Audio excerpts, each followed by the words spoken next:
Assalamualaikum warahmatullahi wabarakatuh. Bismillahirrahmanirrahim. Alhamdulillahirabbil alamin. Alladzi hadana li hadza wa ma kunna linahtadiya laula an hadana Allah. Asyhadu an la ilaha illallah wahdahu la syarika lah wa asyhadu anna Muhammadan abduhu wa rasuluhun nabiyul karim la nabiyya ba'dahu. Allahumma shalli wa sallim ala nabiyyina wa habibina al-Mustafa Muhammad ibn Abdillah. Kepada Bapak Ibu calon jamaah haji tahun 2020 tahun 1441 Hijriah yang kami hormati, bagaimana kabarnya? Sehat semuanya? Sehat, alhamdulillah.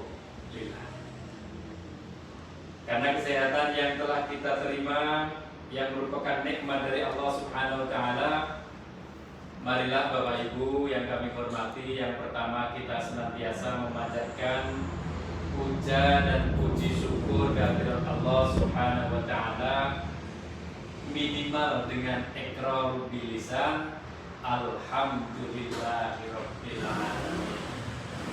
Bahwasanya sekalipun di musim atau di era pandemi COVID-19 Corona ini, kita masih diberi kenikmatan yang paling besar oleh Allah Subhanahu wa taala, yaitu yang pertama nikmat keimanan, amin. Kedua nikmat keislaman atau Islam kita, amin. Yang ketiga nikmat kesehatan, amin. Kenapa dengan ketiganya ini? Kalau dibalik, yang pertama karena kesehatan, insya Allah kita tetap bisa bersilaturahim sekalipun dengan manasik yang seperti ini. Yang kedua, ini akan menambah keimanan dan keislaman kita kepada Allah Subhanahu wa taala. Terlebih dalam waktu dekat, insya Allah, kalau nanti di tanggal dan waktu yang tidak lama lagi, pemerintah Saudi Arabia mengumumkan haji tahun 1441 Hijriah tetap dilaksanakan, maka kita semuanya insya Allah akan berangkat, amin Allahumma. Yang kedua, Bapak Ibu calon jamaah haji rahimakumullah, salawat dan salam semoga selalu terlimpah kepada baginda Rasulullah Sallallahu Alaihi Wasallam, yang semoga saja kita tercatat dan diakui sebagai umatnya, yang insya Allah kelak kita akan mendapat syafaatnya, amin Allahumma amin. Kalau besok kita mendapat syafaatnya, kita insya Allah akan masuk surganya bersama Rasulullah. Besok kita di Madinah akan mengunjungi makam Rasulullah, ziarah ke Rasulullah, karena Rasulullah pernah menyampaikan, barang siapa umatku mendatangi makamku ketika aku sudah tiada, sebenarnya umatku itu mendatangi rumahku ketika aku masih ada. Berarti kita besok ziarah ke makam Rasulullah sebagaikan kita menziarahi Rasulullah ketika kita ketika Rasulullah masih sugeng, masih hidup, Baik Bapak Ibu calon jamaah haji KBIHU Istiqomah yang kami hormati, dalam kesempatan kali ini saya akan sedikit untuk menyampaikan materi manasik. Pada kesempatan ini berkaitan dengan bimbingan haji dalam manajemen pelaksanaan. Nah, maksudnya apa ini? Yuk kita bareng-bareng kita kupas sedikit persoalan yang berkaitan dengan bimbingan haji dalam manajemen pelaksanaan. Dan agar kita tetap bisa tersenyum dalam rangka menghadapi waktu yang tidak lama lagi kita melaksanakan ibadah haji, agar tidak terlupakan dan giroh kita untuk mendatangi Ka'baitullah As-Syarifah, kita mendatangi Arafah, mendatangi Musdalifah, mendatangi Mina, mendatangi Madinah, semua dalam rangkaian ibadah panggilan dari Allah Subhanahu wa taala. Kita perkuat tadi dengan kalimat talbiyah. Masih ingat Bapak Ibu kalimat talbiyah? Masih? Yuk. Yang biasa atau yang pakai renggang-renggang? Yang renggang-renggang. yang gampang saja ya. Baik, yuk kita ucapkan basmalah dulu. Bismillahirrahmanirrahim. Labbaik Allahumma labbaik, labbaik la syarika laka labbaik, innal hamda wan ni'mata lak wal mulka la syarika lak, innal hamda wan ni'mata lak wal mulka la syarika lak. Jangan menangis Bapak Ibu ketika membaca kalimat talbiyah ini. Tapi kita perkuat tauhid niat, kita kuatkan lagi niat kita untuk menziarahi Haramain. Kenapa dengan demikian? Insya Allah dengan niat kita yang kuat, kita akan diberi kenikmatan yang bertambah dari Allah, di antaranya amin sehat, sehingga kita bisa melaksanakan ibadah haji dengan baik dan sempurna. Amin Allahumma amin. Kita lanjutkan Bapak Ibu bimbingan haji dalam manajemen pelaksanaan. Ini mengacu kepada peraturan pemerintah RI nomor 79 tahun 2012 tentang pelaksanaan Undang-Undang nomor 8 tahun 2019, di mana Bapak Ibu, undang-undang kita ini masih baru. Undang-undang kita ini dari undang-undang lama ke undang-undang ke 08 2019 ini belum setahun. Nah, persisnya itu bulan depan setahun. Nah, apa yang dimaksudkan dalam undang-undang ini? Yang pertama, A. Haji adalah berkunjung ke Baitullah, yaitu Ka'bah Asy-Syarifah, untuk melakukan beberapa amalan seperti ihram, wukuf, mabit, tawaf, sa'i, dan amalan lainnya pada masa tertentu demi memenuhi perintah Allah Subhanahu wa taala dan mengharap ridhonya. Orang yang mendatangi Ka'bah Asy-Syarifah tetapi tidak berihram, tidak melaksanakan wukuf, tidak melaksanakan mabit, tidak melaksanakan tawaf, dan juga tidak melaksanakan amalan lainnya pada waktu yang telah ditentukan, itu namanya bukan haji. Tetapi kalau waktunya yang sudah ditentukan, kemudian mereka juga berihram, wukuf di Arafah, mabit di Musdalifah, tawaf di sekeliling Ka'bah, sa'i Safa Marwah, dan juga melaksanakan amalan lainnya, maka orang tersebut itu dinamakan haji. Paham ya? Kira-kira begitu. Kemudian yang kedua, B. Manasik haji adalah tata cara pelaksanaan ibadah haji sesuai buku paket tuntunan praktis manasik haji dan umroh yang diterbitkan oleh Kementerian Agama. Insya Allah buku-buku yang panjenengan terima semuanya sudah sesuai dengan buku yang dikeluarkan oleh Kementerian Agama. Jadi tidak usah khawatir. Yang panjenengan pelajari di sini, yang panjenengan baca di sini, besok dibaca di sana sama persis dengan yang dikeluarkan oleh Kementerian Agama. C. Bimbingan manasik haji dilaksanakan sebelum keberangkatan ke Arab Saudi, selama dalam perjalanan, dan selama di Arab Saudi. Pelaksanaan manasik sebelum keberangkatan insya Allah sudah kita laksanakan, dan hari ini pun juga kita melaksanakan manasik haji. Dalam perjalanan kapan ini? Mulai besok panjenengan berangkat dari rumah ke Pul, kemudian naik bus. Setelah naik bus panjenengan perjalanan ke asrama Haji Donohudan, naik pesawat sampai dengan Saudi Arabia, itu tetap ada manasik haji. Tidak usah khawatir karena panjenengan besok berangkat dibarengi dengan pembimbing haji. Nah, selama di Arab Saudi itu jenengan juga akan mendapatkan proses bimbingan manasik. Siapa yang akan melaksanakan bimbingan manasik di sana? Ini satu, pembimbing. Yang kedua, konsultan.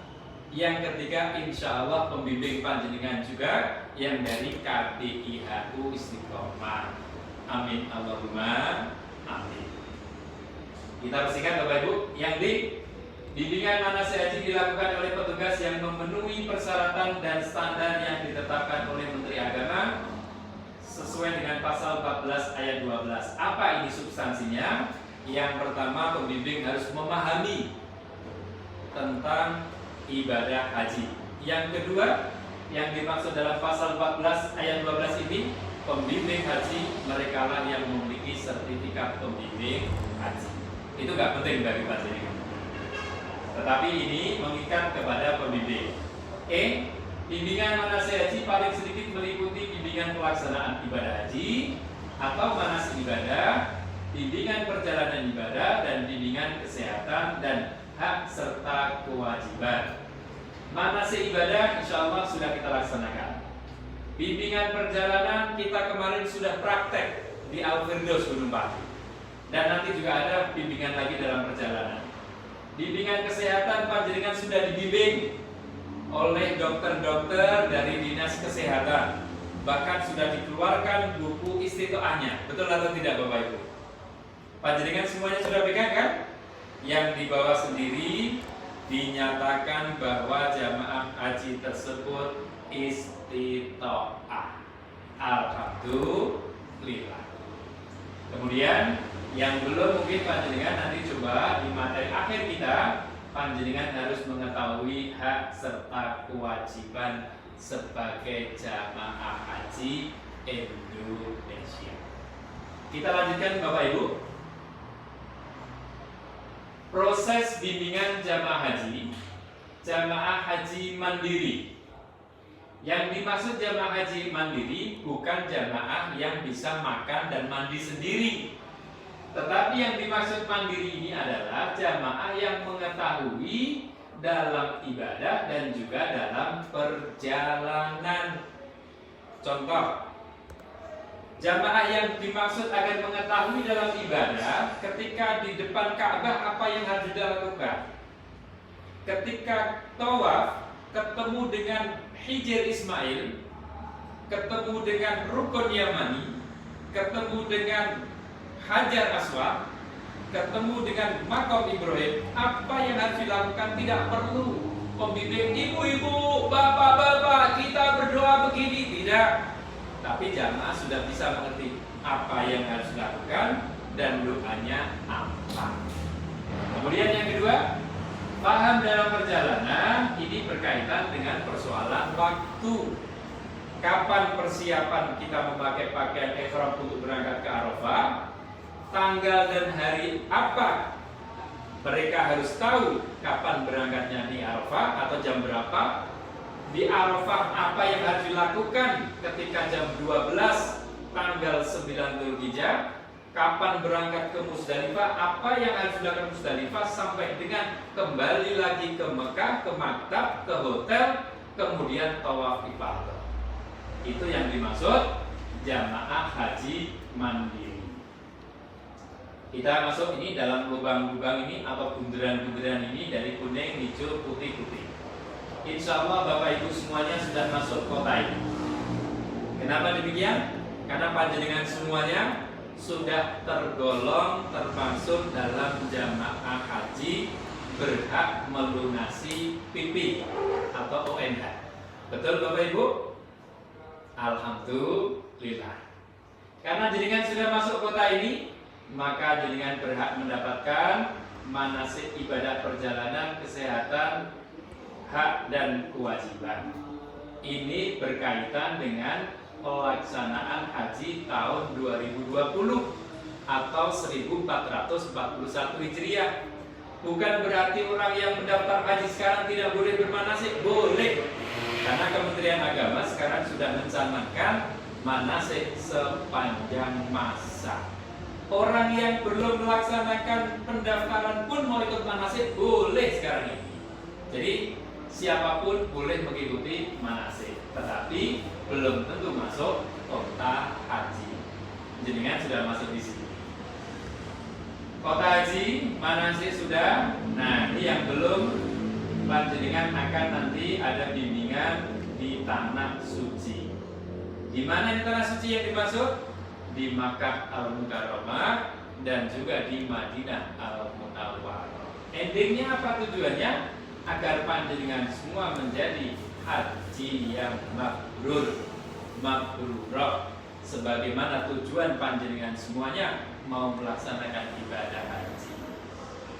Nah, ini tadi sesuai dengan pasal berapa tadi? Yang dimaksud ini pembimbing harus begini, pasal 14 ayat 3 tadi. Persyaratan pembimbing harus lulus sertifikasi atau memahami tata cara ibadah haji dan sudah pernah berhaji. Insya Allah yang akan memberi bimbingan di sini semuanya telah memenuhi syarat dan klasifikasi ini. Baik, kita lanjutkan Bapak Ibu yang kami hormati. Ada 3 macam cara pelaksanaan haji. Kita insya Allah besok masuk di gelombang 2. Gelombang berapa? Gelombang 2. Gelombang 2 berarti dari Indonesia ke Mekah dulu atau ke Madinah? Oh ya betul, ke Jeddah dulu turunnya. Turun pesawat di Jeddah, pemeriksaan dokumen, kemudian naik bus menuju ke Makkah. Nah, sebagaimana fikihnya pemerintah Indonesia, Kementerian Agama selaku penyelenggara ibadah haji menyarankan memang kepada jamaah haji yang datangnya sebelum tanggal 1 Dzulhijjah. Sebelum tanggal berapa? 1 Dzulhijjah, agar melaksanakan ibadah haji dengan cara tamattu. Kalau yang datangnya turun ke Jeddah pada last minute tutup penerbangan di Jeddah, misalnya tanggal 2, tanggal 3, tanggal 4 atau tanggal 5 Dzulhijjah, itu tutup penerbangan di Jeddah, boleh mau melaksanakan ibadah ifrad atau ibadah hajinya dengan cara qiran. Tetapi secara keseluruhan fikih penyelenggara haji Kementerian Agama Republik Indonesia menyarankan agar jamaah haji Indonesia melaksanakan dengan tata cara tamattu. Yaitu apa? Kalau dalam kurung arti tamattu bersenang-senang. Maksudnya adalah orang melaksanakan umrah terlebih dahulu di bulan haji, kemudian tahalul, kemudian berihram lagi dari Makkah atau sekitarnya pada tanggal 8 Dzulhijjah atau 9 Dzulhijjah tanpa harus kembali lagi ke miqat semula. Dengan cara ini dikenakan dam, dan cara inilah yang disebut dengan tamattu. Singkatnya begini, kita datang ke Jeddah, kemudian ke Mekah, kita melaksanakan umroh dulu. Selesai umroh berarti ditandai dengan tahalul. Setelah tahalul, kita lepas seluruh pakaian ihram kita memakai baju biasa. Tanggal 9 atau tanggal 8 Dzulhijjah sesuai dengan jadwal kita keberangkatan kita ke Arafah, kita memakai pakaian ihram kembali, kemudian kita niat haji, itu dinamakan tamattu. Dan haji tamattu ini dikenakan dam. Dam itu denda. Apa dendanya? Menyembelih seekor kambing. Apa Bu? Seekor domba. Apa Pak? Seekor pedus sama saja. Nah, ini yang B, kita lanjut ifrad. Kalau ifrad ini tidak dikenakan dam, tetapi kita tidak akan melaksanakan, tidak usah kita bahas. Qiran sama kena dam. Ini beda, yang ini bersama. Tetapi mana yang lebih afdal? Insya Allah semuanya sama-sama afdal, sama-sama sah. Selama kita melaksanakan rukunnya dengan tertib, insya Allah sempurna haji kita, mabrur ibadah haji kita. Amin Allahumma amin. Kenapa ini kita jelaskan ifrad sedikit, qiran sedikit, agar panjenengan yang melaksanakan tamattu ketika nanti ketemu dengan temannya, ketemu orang Indonesia yang melaksanakan ibadah ifrad atau qiran, panjenengan tidak bingung lagi, kok beda ya pelaksanaan ibadah haji saya dengan dia. Oh ternyata saya tamattu, mereka qiran. Saya tamattu, mereka ifrad. Siapa yang paling sah? Semuanya sah. Siapa yang paling benar? Semuanya benar. Kita lanjut Bapak Ibu yang kami hormati. Diawali dengan istita'ah. menurut istilah adalah kemampuan fisik, kemampuan harta, dan kemampuan pada waktu seseorang hendak mengerjakan ibadah haji. Ini berdasarkan firman Allah dalam surat Ali Imran 97 ayatnya. Artinya, padanya terdapat tanda-tanda yang nyata. Di antaranya makom Ibrahim. Barang siapa memasukinya Baitullah itu menjadi amalan dia. Mengerjakan haji adalah kewajiban manusia terhadap Allah, yaitu orang-orang yang sanggup mengadakan perjalanan ke Baitullah. Barang siapa mengingkari kewajiban haji, maka sesungguhnya Allah Maha Kaya dan tidak memerlukan sesuatu dari semesta alam. Insya Allah panjenengan sudah melunasi ONH. Panjenengan sudah mempersiapkan diri. Panjenengan sudah mendapatkan buku kesehatan dan sudah dinyatakan istitoah. Berarti panjenengan tinggal nunggu koper perlengkapan, dicukupkan materi manasiknya. Besok pada tanggalnya menunggu undangan dari Kementerian Agama untuk mendapatkan surat izin masuk asrama haji Al-Quran dengan sehat walafiat. Amin Allahumma amin. Istitoah, panjenengan semuanya sudah masuk. Sabda Rasulullah ini berkaitan ini nanti panjenengan baca, saya kirimkan dokumen ini. Kemudian pendapat ulama tentang istitoah sedikit saja. Ini ada Imam Malik, Imam Syafi'i, kemudian ada sebagian imam ulama mutakhir.